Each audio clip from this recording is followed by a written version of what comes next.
Hello, नमस्ते, good evening. स्वागत है आपका आईबीटीवी पर। मैं हूं प्रिया जोशी और मेरे साथ जुड़े हैं अनुज गुप्ता जी, जो कि हैं सीईओ यावेल। अनुज जी, स्वागत है आईबीटीवी पर। नमस्कार। तो अनुज जी, बाजार जो है आज फ्लैट क्लोज हुआ है। हमने देखा कि दिन में ऊपर था, लेकिन क्लोजिंग जो है 450 पॉइंट्स नीचे हुई। फ्लैट रहा मार्केट। ग्रीन में क्लोज हुआ है। Sensex 12 points up at 84,478 and Nifty 3 points ऊपर रहा, क्लोजिंग एट 25,879। टॉप गेनर्स आज रहे Asian paints, Hindalco, ICICI bank, InterGlobe aviation and Larsen. Top five losers: eternal, M&M, ONGC, Bharat Elect, and Trent. Most active stocks for today: Infosys, ICICI Bank, Asian Paints, Eternal, and Vodafone Idea. आज जो है बाजार में हमने देखा कि BSc mid cap और small cap indices है, वो दोनों ही 0.3% नीचे रहे। आज काफी प्रॉफिट बुकिंग दिखी, इसलिए बाजार में एक ये कारण है कि नीचे रहा। और इलेक्शन रिजल्ट भी आने हैं बिहार में, और एफआईआई सेलिंग्स भी नजर आया है आज। Anuj ji, what is your analysis of the market today? देखिए प्रिया जी, अभी पिछले अगर हम 10 दिनों की बात करें तो बहुत सारे डेवलपमेंट यहाँ देखने को मिले हैं। एक तो सबसे बड़ी बात की गोल्डमैन सैक्स ने भारत को लेकर अपना जो आउटलुक है वो पॉजिटिव किया है। और उन्होंने 2026 के लिए निफ्टी का टारगेट करीबन 29,000 का टारगेट दिया है। तो एक ऑप्टिमिज्म एक बड़े ब्रोकर की तरफ से आता हुआ दिखाई दिया है, जो कि कहीं ना कहीं भारत के लिए एक पॉजिटिव पॉइंट है। उसके साथ साथ अगर आप देखेंगे तो कल भारत का सीपीआई का नंबर आया था। हम्म। अक्टूबर की जो महंगाई दर है वो करीबन 0.25% के आसपास देखी गई। यही महंगाई दर सितंबर में 1.44% थी। तो काफी अच्छी बात यहाँ पर देखने को मिली कि जो महंगाई है वो दशकों के लोअर लेवल पर आती हुई दिखाई दी है, जिसमें अगर आप देखेंगे वेजिटेबल, फ्रूट्स और एडिबल ऑयल्स, हम्म। पल्सेस सभी के दामों में गिरावट देखने को मिली है, क्योंकि इस हम्म। बार बहुत अच्छा मानसून गया था। इसलिए पैदावार बहुत बढ़ती हुई नजर आई है, अच्छी खासी पैदावार हुई है। इसकी वजह से दामों में गिरावट रही और इन्फ्लेशन कंट्रोल में आता हुआ दिखाई दिया। तो ये एक बहुत बड़ा पॉजिटिव पॉइंट है इंडियन इकोनॉमी के लिए। हम्म। उसके साथ साथ कहीं ना कहीं ये भी अटकलें लग रही है कि जो ट्रम्प साहब है वो भारतीय इकोनॉमी के लिए कोई पॉजिटिव ट्रेड डील हो सकती है हम्म। यूएस और इंडिया की। तो वो भी एक पॉजिटिव पॉइंट है। प्लस कंपनीज के रिजल्ट ऑलरेडी हम काफी अच्छे आते हुए देख रहे हैं। तो हम्म। पिछले 10 दिनों में हमने बहुत सारी चीजें देखी जो कि कहीं ना कहीं मार्केट को एक सपोर्ट प्रोवाइड कर रही थी। और हमने देखा कि मार्केट उसी के चलते ऑलमोस्ट 26,000 के लेवल तक आज आता हुआ दिखाई दिया। तो कहीं ना कहीं 26,000 के लेवल एक रेजिस्टेंस लेवल है। और उस रेजिस्टेंस पे आज हमने थोड़ी सी प्रॉफिट बुकिंग करें, या मार्केट थोड़ा ठहरता हुआ नजर आया। हालांकि बिकवाली तो नहीं हुई, बट हाँ थोड़ा सा मार्केट स्टेबल फॉर्म में नजर आया, क्योंकि अब मार्केट को एक फ्रेश फिगर की जरूरत है। हम्म। चाहे वो ट्रम्प साहब की तरफ से आए कि भाई वो टैरिफ में कोई ना कोई संतुलन लेके आ रहे हैं, तो वो एक हम्म। सपोर्टिव फैक्टर होगा। हालांकि पुतिन साहब की तरफ से ये है कि वो शायद अगले हफ्ते, अगले महीने भारत का दौरा करें। तो अगर हम्म। पुतिन साहब भारत का दौरा करते हैं तो हो सकता है कि ट्रम्प साहब भी फिर भारत का दौरा करें। तो उससे कहीं ना कहीं कुछ पॉजिटिव पॉइंट आ सकता है। तो बहुत सारी चीजें हैं जो आगे लग रहा है कि कुछ ना कुछ पॉजिटिव इंडिया के लिए हो सकता है। तो हम्म। मुझे लगता है कि मार्केट का मूड माहौल अभी अच्छा खासा है। एक चीज और इम्पोर्टेंट है कि अगले महीने आपको एफआईआई की तरफ से या इंटरनेशनल मार्केट की तरफ से कोई हम्म। बड़ी हलचल देखने को नहीं मिलेगी, क्योंकि सब छुट्टियों पे जाएंगे। तो हम्म। भारतीय मार्केट, जो इंडियन मार्केट है, वो अपने फंडामेंटल के अकॉर्डिंग चलेंगी। और फंडामेंटल इस बार अब पॉजिटिव लग रहे हैं। और प्री बजट रैली भी आपको दिसंबर जनवरी में कुछ ना कुछ होती भी दिखाई देगी। तो वो भी एक पॉजिटिव पॉइंट होगा। तो मुझे लगता है कि आने वाले 2 महीने बजट से पहले के बहुत शानदार जाने वाले हैं, जिसमें आपको अच्छा खासा मोमेंटम देखने को मिलेगा। तो भारतीय बाजारों का मूड माहौल बहुत अच्छा है। और मुझे लगता है कि ये जो मूड माहौल बना है ये आगे 2-3 महीने बजट से पहले कंटिन्यू होता हुआ दिखाई देगा। जी। रेस्ट ऑफ नवंबर कैसा लग रहा है आपको? अभी मिड नवंबर तो ऑलरेडी हो चुका है। How do you think the market will perform? हाँ देखिए, जैसे कि हमने डिस्कस किया कि भाई जो फंडामेंटल फैक्टर है वो काफी पॉजिटिव है। तो मुझे लगता है हम्म। कि नवंबर का महीना अच्छा जाने वाला है। और हो सकता है कि नवंबर के इस महीने में आपको जो हाई है 26,250 के ऊपर के, वो यहाँ पर लगते हुए दिखाई दे सकते हैं, क्योंकि फंडामेंटल पॉजिटिव है। मार्केट के ट्रिगर पॉजिटिव है। मार्केट में अभी तक कोई नेगेटिविटी ऐसा नहीं दिख रहा है, कोई मेजर नेगेटिविटी नहीं है। हालांकि थोड़ा जियो पॉलिटिकल कंसर्न्स भारत में दोबारा से देखने को मिले हैं, लाल किले पे जो अटैक हुआ उसकी वजह से। बस वो है कि कहीं ना कहीं अब उसको जो आर्मी है, हमारी फोर्सेज है, वो उसको देख रही है, चेक कर रही है। बट हम्म। अगर हम उसको हटा दें तो कहीं ना कहीं जो बाकी इकोनॉमिक फ्रंट पे जो चीजें हैं वो अच्छी हैं। बट हाँ थोड़ा सा जियो पॉलिटिकल टेंशन है, जो कि चिंता का विषय है। मुझे लगता है कि उसको भी ध्यान रखना चाहिए। इसके वजह से हम देख रहे हैं कि 26,000 के आने के आसपास आके मार्केट थोड़ा पॉजिटिव या प्रॉफिट बुकिंग है। तो मैं ये कहूंगा कि जो ट्रेडर हैं, जो इन्वेस्टर हैं, वो कुछ कुछ प्रॉफिट बुकिंग भी करते रहे। बट हाँ, ये जरूर लग रहा है कि नवंबर में आपको शायद ऐसा मेरा मानना है कि 26,250, 26,300 तक के लेवल आपको देखने को मिल सकते हैं। अनुज जी, आगे बढ़ते हैं, बात करते हैं सेबी के बारे में। आपको क्या लगता है कि फॉरेन इन्वेस्टर्स को अट्रैक्ट करने के लिए सेबी क्या प्लान कर रही है? कुछ आपको लगता है, do they have any solid plans? क्या मेन ऑब्जेक्टिव्स है इसके पीछे? देखिए, एफडीआई को लेके तो काफी काम है, डायरेक्ट इन्वेस्टमेंट को लेके तो सरकार ईज ऑफ डूइंग बिजनेस तो कर ही रही है, हम्म। एनआरआईज के लिए भी कर रही है, और हम देख रहे हैं कि अब ग्लोबल इन्वेस्टिंग भी इंडिया के अंदर चालू हो गया है। तो जो फॉरेन इन्वेस्टर है वो अब जो ग्लोबल इन्वेस्टिंग है, इंडियन का जो इन्वेस्टर है वो ग्लोबल इन्वेस्टिंग कर सकते हैं। प्लस जो एफआईआईज है उनके लिए ईज ऑफ डूइंग बिजनेसेस यहाँ पे चालू किए, केवाईसी प्रोसेस बहुत अच्छा कर दिया है। और हम्म। कहीं ना कहीं अगर आप देखेंगे तो डायरेक्टली अब जो एफआईआईज है वो भारत में पैसा लगा सकते हैं। तो हम्म। ये जो रोड मैप तैयार किया है ये बहुत पॉजिटिव है। और इससे कहीं ना कहीं अगर आप देखेंगे तो एफआईएस का जो इन्वेस्टमेंट है वो भारत में बढ़ सकता है। हम्म। हालांकि अगर आप बात करेंगे टैक्सेशन के फ्रंट पे या उनको सर्विस प्रोवाइड करने के फ्रंट पे, हम देख रहे हैं बहुत सारे एफआईआईज डायरेक्टली भारत में आके इन्वेस्टमेंट करते हैं और हम्म। कहीं ना कहीं भारतीय शेयर बाजार का लाभ उठाते हैं। तो कहीं ना कहीं ईज ऑफ डूइंग बिजनेस और उनका केवाईसी प्रोसेस, उनके ऑपरेशनल प्रोसेस, हम्म। उनके जो बैंक डिटेल्स हैं, वो सब चीजें जो हैं सरकार यहाँ पर ईज ऑफ डूइंग बिजनेस के थ्रू कर रही है। जी। आपको क्या लगता है कि ये जो सिंगल विंडो सिस्टम है, ये कैसे कोऑर्डिनेशन इंप्रूव करेगा between SEBI, RBI and the custodians? देखिए, सिंगल विंडो सिस्टम में आप इजीली बिजनेस स्टार्ट करने से लेकर बिजनेस को ऑपरेट करने तक के आप सारे इसमें काम कर सकते हैं। जैसे अगर हम बात करें कि कोई एएमसी है, उसको अगर आगे अपना बिजनेस इंक्रीज करना है, प्लस बैंकिंग जो चीजें हैं उसको अगर स्ट्रीमलाइन करना है, तो सिंगल विंडो सिस्टम के थ्रू आप अपनी बैंकिंग को, अपने फाइनेंशियल प्रोडक्ट्स को और अपनी क्लाइंट्स के लेन देन को, केवाईसी को पूरा एक तरीके से प्रोसेस कर सकते हैं।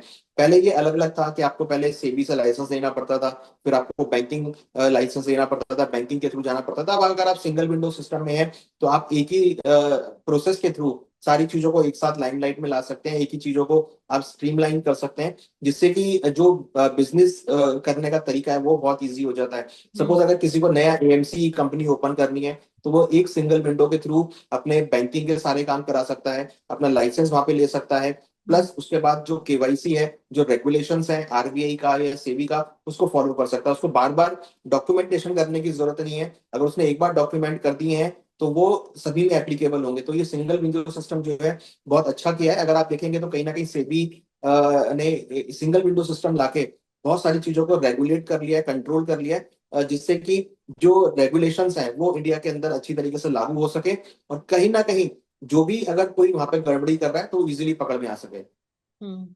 जी। आपको क्या लगता है कि what could be the impact कि आप रजिस्ट्रेशन, वैलिडिटी और रिव्यू पीरियड्स जो है वो 3 to 5 ईयर्स से 10 ईयर्स तक एक्सटेंड हो गए हैं? तो इसका क्या इम्पैक्ट हो सकता है? देखिए, कोई भी अगर हम देखें तो बिजनेस सेटअप करने के लिए 2 साल का टाइम लगता है। अगर कोई भी आदमी कोई नया बिजनेस सेटअप कर रहा है तो अगर 2 साल में उसका रिव्यू मांग लिया जाए तो वो कहीं ना कहीं क्वेश्चनेबल था कि भाई अभी तो बिजनेस स्टार्ट भी नहीं हुआ, अभी तो खाली ऑपरेशनल एक्टिविटी कर रहे हैं। तो ऐसे में रिव्यू कर पाना वो बड़ा मुश्किल हो रहा था, क्योंकि वहां हम्म। पर कोई रिजल्ट्स नहीं आ रहे थे। तो हम्म। ऐसा जो है सेबी की तरफ से, सेबी के पास जो रिकमेंडेशंस गई या आरबीआई के पास रिकमेंडेशंस गई कि भाई बिजनेस को सेटअप होने के लिए एटलीस्ट 5 साल का टाइम लगता है अगर आप एक बड़ा बिजनेस सेटअप कर रहे हैं। इवन हम्म। अगर आप देखेंगे कि अगर कोई भी अगर एक छोटी दुकान भी सेटअप करता है तो उसको करीबन 1 से 2 साल का टाइम लगता है पूरा ऑपरेशन को लेके आने में। तो हम्म। इसलिए इसको एक्सटेंड किया जा रहा है कि 10 साल आप एटलीस्ट बिजनेस को करें, जिससे कि आप उसके बाद उसका रिव्यू लिया जाए कि बिजनेस कैसे चल रहा है और किस हम्म। तरीके से आप उसमें ग्रोथ दिखा रहे हैं। क्योंकि इनिशियली अगर हम देखें तो कोई भी बिजनेस को सेटअप करने के लिए मिनिमम 2 साल लगते हैं पूरा ऑपरेशन लेके आने में। ये हमने वर्कआउट किया और हिस्टोरिकली भी देखा है। तो इसलिए इसको 10 साल किया जा रहा है कि जिससे कि एक्चुअल परफॉर्मेंस हम्म। सामने आ सके, क्योंकि स्टार्टिंग के 2-3 साल तो सिर्फ एक्सपेंसेस होते हैं। हम्म। एक्चुअल परफॉर्मेंस जो है कि भाई उसका प्रोडक्ट मार्केट में कैसा है, उसका रेवेन्यू कैसा है, वो सब चीजें जानने के लिए कम से कम 5 से 10 साल का टाइम चाहिए, जिससे कि वो company at least actual figure market में दिखा सके। हम्म। अ, तो सेबी ने मार्केट एक्सेस को लेकर फॉरेन इन्वेस्टर्स के लिए जो वो सिंप्लीफाई कर रहे हैं, तो आपको क्या लगता है, how are they going to balance out this ease of access to maintain regulatory oversight? देखिए, कहीं ना कहीं हमने काफी, अगर हम हिस्टोरिकली जाएंगे तो बहुत सारे स्कैम्स होते हुए देखे थे। हमने देखा कि जो आपके एफआईएस रेगुलेटरी एफआईआई जो एंटिटीज है वो उतने केवाईसी प्रोसेस कई बार नहीं पूरे कर पाते, या कहीं ना किसी कारण से वो जो ऑपरेशन वर्क एक्टिवेट नहीं कर पाते इंडिया के अंदर, तो उससे रेवेन्यू का लॉस होता है। तो अब जो सेबी है वो एफआईएस के फ्रंट पे काफी ईज ऑफ डूइंग बिजनेस कर रही है, चाहे उनको ऑपरेशन लेवल पर हो या लाइसेंसिंग के लेवल पर हो या उनको फाइनेंस के लेवल पर हो, सभी चीजें यहाँ पर जो है सेबी और आरबीआई प्रोवाइड कर रहा है, जिससे कि उनको एक्चुअली के अंदर जो है बिजनेस करने में कोई प्रॉब्लम ना आए। उनको इंफ्रास्ट्रक्चर प्रोवाइड किया जा रहा है, उनको लोन प्रोवाइड किया जा रहा है, जिससे कि अगर उनको बिजनेस करना हो तो अच्छे तरीके से वहां पे बिजनेस कर सके और अपना जो भारत के अंदर है वो रोजगार की फैसिलिटी बढ़ सके और रेवेन्यू यहाँ पर आ सके। तो हम देख रहे हैं कि पिछले सालों के मुकाबले अगर आप देखेंगे पिछले 5-6 सालों के मुकाबले अब एफआईएस धीरे धीरे भारत में आते हुए दिख रहे हैं हम्म। और मार्केट को एक्सेस कर पा रहे हैं, क्योंकि उनका जो बिजनेस मॉडल्स हैं, अगर सपोज अगर मान लीजिए किसी को ऑनलाइन बिजनेस चालू करना है तो ऑनलाइन बिजनेस चालू करने के लिए लाइसेंस लेना, उसके बाद ऑनलाइन इंफ्रास्ट्रक्चर प्रोवाइड करना, उसके बाद फंडिंग फाइनेंसिंग, ये सब चीजें जो है आप सिंगल विंडो के थ्रू हो रही हैं। और हम देख रहे हैं कि आरबीआई और सेबी दोनों ही इस काम में लगे हुए हैं कि अगर कोई एफआईआई भारत को अप्रोच करता है तो वो जल्दी से जल्दी यहाँ पर बिजनेस चालू कर सके अंडर द रेगुलेटरी। और रेगुलेटरी को इतना इजी किया जा रहा है कि जिससे कि इजीली आप उसको यूज कर सके। और मॉनिटरिंग जो है सेबी की और आरबीआई की इतनी स्ट्रांग है कि उससे भी अगर आप कोई गड़बड़ी भी करते हैं तो सेबी उसको तुरंत पकड़ लेता है। जी। तो सेबी के आगे चैलेंजेस क्या है in implementing these investor friendly reforms effectively, specially ensure करने के लिए uniform adoption across intermediaries and market participants? देखिए अभी अगर देखेंगे तो भारत की जो मार्केट है वो धीरे धीरे ओपन हो रही है, मगर यहाँ पर अभी भी कुछ एरिया है, जैसे अगर हम बात करें कि मेट्रोज के अंदर तो बहुत सेबी का प्रचलन है, सेबी को हर कोई जानता है। अगर हम टायर 2 टायर 3 सिटीज में जाए तो वहां पर अभी पॉन्जी स्कीम्स चलती हैं जिसमें लोग फंस जाते हैं, बहकावे में लोग आ जाते हैं, या फिर लोग कहीं ना कहीं ऐसी गलत एक्टिविटी में पैसा लगा देते हैं जहाँ पर सेबी और आरबीआई रेगुलेट नहीं करता। तो और कहीं ना कहीं उसकी वजह से नुकसान कर बैठते हैं। तो कहीं ना कहीं भारत में भी थोड़ा सा अवेयरनेस की कमी है, हालांकि सेबी पूरा पुरजोर कोशिश कर रहा है, सेबी भी आरबीआई भी, जिससे कि वो जो अवेयरनेस है वो इन्वेस्टर के बीच जा सके, लोगों के बीच अवेयरनेस जा सके। कहीं ना कहीं हम देखते हैं कि डिजिटलाइजेशन की वजह से भी कई बार नुकसान होता है कि आईटी की वजह से लोग उतने नॉलेजेबल नहीं हो पाते, लोग अपना ओटीपी शेयर कर देते हैं, उसकी वजह से बैंकों से पैसा निकल जाता है। तो बहुत सारी चीजें हैं जो कि आरबीआई और सेबी उनको ध्यान रख रहा है, अवेयरनेस प्रोवाइड कर रहा है। तो बेसिकली यहाँ पर सिर्फ एक पार्ट है कि अवेयरनेस जो है वो धीरे धीरे इंक्रीज हो रहा है, बट अवेयरनेस की कमी अभी भी आपकी टियर 3 सिटीज में या गाँव में या देहात में अभी भी नहीं पहुंच पाई है, जिसकी वजह से लोग कहीं ना कहीं उसका शिकार हो जाते हैं। या अगर हम बोले तो कहीं ना कहीं डिजिटल अरेस्ट हो जाते हैं। हमने बहुत सारे ऐसी एक्टिविटी देखी है जिसकी वजह से लोग डिजिटल अरेस्ट होकर बहुत बड़ा बड़ा अमाउंट जो है खो बैठते हैं। तो ये चीजें अभी भी भारत के अंदर है, और कहीं ना कहीं हम देख रहे हैं कि सेबी और आरबीआई दोनों ही मिलकर इस पे पूरा काम कर रहे हैं, लोगों को अवेयर कर रहे हैं कि भाई आप डिजिटल अरेस्ट ना हो। एक एग्जांपल है। उसके बाद अगर आप देखेंगे ट्रेडिंग पॉइंट ऑफ व्यू से, तो डब्बा ट्रेडिंग भी बहुत हम देखते हैं कि इंडिया में होती है, तो उसको भी सेबी रेगुलेट कर रहा है। फिर फंड की हेरा फेरी भी बहुत ज्यादा हो जाती है, उसको भी जो है सेबी कंट्रोल कर रहा है। प्लस पॉन्जी स्कीम्स हम देखते हैं लोकल लेवल पे बहुत चलती हैं, उसको भी सेबी कंट्रोल कर रहा है, आरबीआई कंट्रोल कर रहा है। तो देखिए बहुत सारी चीजें हैं जो यहाँ पर अभी भी हैं, बट हाँ अगर आप इसका प्रपोर्शनेट देखेंगे तो पिछले सालों के मुकाबले अभी काफी कम हो गई हैं, क्योंकि धीरे धीरे सेबी और आरबीआई जो है अपने पंख फैला रहा है, लोगों को अवेयर कर रहा है और इसको अपने अंडर में कंट्रोल कर रहा है। So what is the potential impact के दी ये जो reforms है, what are the impact on foreign portfolio inflows और इंडिया का position as preferred emerging market destination? देखिए बिल्कुल एक चीज बहुत इंपॉर्टेंट है कि बाकी देशों में अगर आप देखेंगे तो इंटरेस्ट रेट लोअर होते हुए दिख रहे हैं। अगर हम एग्जांपल की बात करें, यूएस के अंदर ऑलमोस्ट 3.5-4% के आसपास इंटरेस्ट रेट हो गए हैं। तो अगर आप अभी भी देखेंगे तो भारत के अंदर 7-7.5% के इंटरेस्ट रेट है। तो कहीं ना कहीं एफआईआई को ये दिख रहा है कि जो भारत है यहाँ पर आपको अच्छे खासे रिटर्न देखने को मिलते हैं। तो ये एक अट्रैक्टिव जो है प्लेस है जहां पर वो अपना पैसा पार्क कर सकते हैं। तो हमने देखा है कि इसकी वजह से एफआईआई जो है यूएस से शिफ्ट होकर इंडिया की तरफ आते हुए दिख रहे हैं, या अदर इकोनॉमिक्स के मुकाबले यहाँ पर आते हुए दिख रहे हैं। देखिए यहाँ पर 2-3 चीजें हैं। एक तो पॉलिटिकल स्टेबिलिटी है जो कि एफआईएस को अट्रैक्ट करती है, ईज ऑफ डूइंग बिजनेस है जो कि यहाँ पर आप इजी कर सकते हैं, उसके साथ साथ आपको यहाँ पर सस्ती लेबर मिल जाती है। मेन इंपॉर्टेंट पॉइंट ये कि अगर आप कोई भी बिजनेस सेटअप करते हैं तो आपको यहाँ पर जो आपकी कॉस्टिंग है वो एज कंपेयर बाकी देशों के मुकाबले कम आती है। प्लस यहाँ पे इंफ्रास्ट्रक्चर इतना बढ़िया है कि आप कहीं पर भी जाकर अपनी फैक्ट्री लगा सकते हैं, तो आपको एक बहुत बड़ा बेनिफिट मिलता है, लेबर सस्ती मिल जाती है, हम्म। जो रॉ मटेरियल है वो आपको इजीली अवेलेबल हो जाता है, और जो एनवायरमेंटल है वो भारत का इतना अच्छा है कि आप किसी भी लोकेलिटी में जाकर अपना बिजनेस सेटअप कर सकते हैं। तो यहाँ पर कोई चैलेंज, ऐसा बड़ा चैलेंज नहीं है। यहाँ पर अगर आप देखेंगे तो एफ आई आईज या एफडीआईज जो है अपना फंड यहाँ पे लेके आते हैं अपना बिजनेस सेटअप करने के लिए, इन्वेस्टमेंट करने के लिए। और हम देख रहे हैं कि क्योंकि भारत की जो पॉपुलेशन है वो यहाँ पर बहुत सबसे बड़ी कंज्यूमर है, तो अगर आप कोई भी यहाँ पर सर्विस लेकर आते हैं तो इजीली कंज्यूम हो जाती है, तो उनको यहाँ पे सारे बाजार मिलते हैं, प्रोडक्शन से लेकर कंज्यूमर तक सारे यहाँ पर चीजें मिल जाती हैं।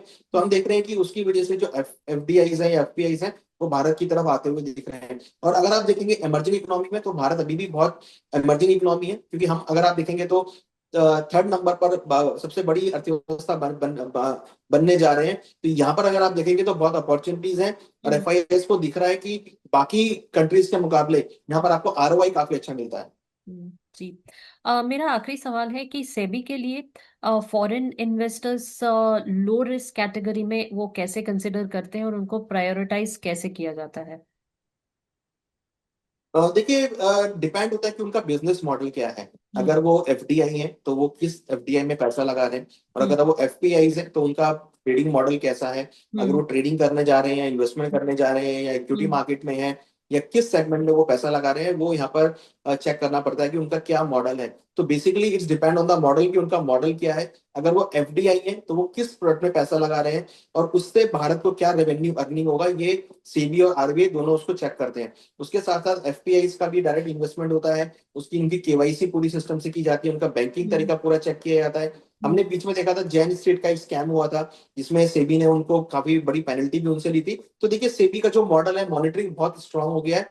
अब कोई भी बड़ा एफपीआई अगर वो कोई भी गड़बड़ी करता है तो सेबी उसको पकड़ सकता है। तो ये हमने एक एग्जांपल में देखा था अभी कुछ दिन पहले, जेन स्ट्रीट का हुआ था, करीबन हम्म। 35,000 करोड़ के आसपास का एक जी। स्कैम हुआ था, जिसको सेबी ने हम्म। पकड़ा। तो हम्म। ऐसे ये तभी पकड़ में आते हैं जब कोई बड़ा आप मॉनिटरी सिस्टम लेके आ रहे हैं। तो हम देख रहे हैं कि सेबी का मॉनिटरी सिस्टम बहुत स्ट्रांग हो गया है। अब धीरे धीरे सेबी जो इन पर इनको पकड़ रही है, अगर कोई भी गड़बड़ी करता है तो सेबी उसे हैवी पेनल्टी भी चार्ज करता है। तो जो रेगुलेटरी बॉडी है या जो पेनल्टी मॉडल है ये बहुत स्ट्रांग हो गया है। और हम देख रहे हैं कि इसकी वजह से जो एफपीआई है, क्योंकि देखिए उनको भी बहुत एनवायरमेंट, ओपन एनवायरमेंट चाहिए, उनको भी साफ सुथरा एनवायरमेंट चाहिए, तो वो उसकी वजह से भी भारत की तरफ अट्रैक्ट हो रहे हैं। जी।